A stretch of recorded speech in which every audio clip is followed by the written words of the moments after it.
Lors d'une visite médicale chez le kinésithérapeute, un membre de notre équipe s'est rendu compte du manque de fiabilité des tests pratiqués. En effet, pour mesurer la puissance musculaire du bras, le praticien utilise un test de lancer de balle et évalue la hauteur maximale atteinte par celle-ci.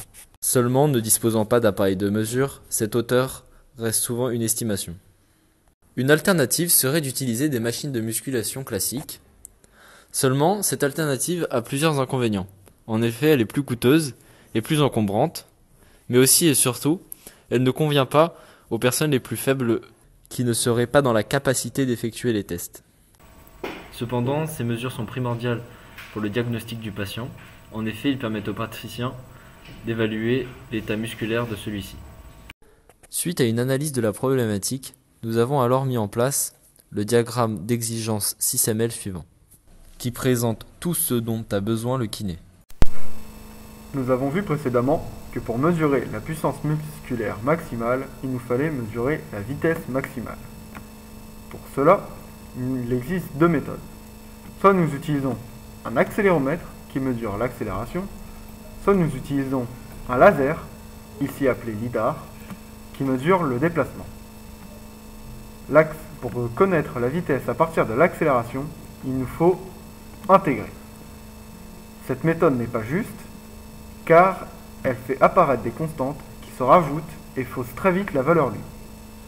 Pour connaître la vitesse à partir du déplacement, il nous faut dériver. Cette méthode est beaucoup plus judicieuse, car elle ne rajoute pas de constante, donc la valeur lue n'est pas faussée. Nous avons donc choisi un LIDAR pour effectuer les tests. Pour simuler le lancer de la balle, nous utilisons un modèle MATLAB. Nous avons représenté la balle par une masse et sa vitesse de lancer par une vitesse initiale. Nous utilisons un capteur de position pour voir la hauteur à laquelle elle monte. Comme nous pouvons le voir sur le scope ici présent, la balle est montée à une hauteur de 4,5 mètres. Voici le diagramme de bloc 6ML. Il est composé d'une partie châssis et d'une partie électronique, contenant une partie information, une partie énergie et une partie interface entre l'homme et la machine. Le musculomètre est composé d'une batterie, d'un bloc de chargement, d'un bloc d'adaptation de tension, un microcontrôleur et un capteur. Voici quelques photos de la réalisation 3D et du projet fini. Voyons maintenant le fonctionnement en live de l'appareil.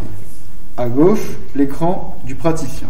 À droite, le patient bougeant le bras.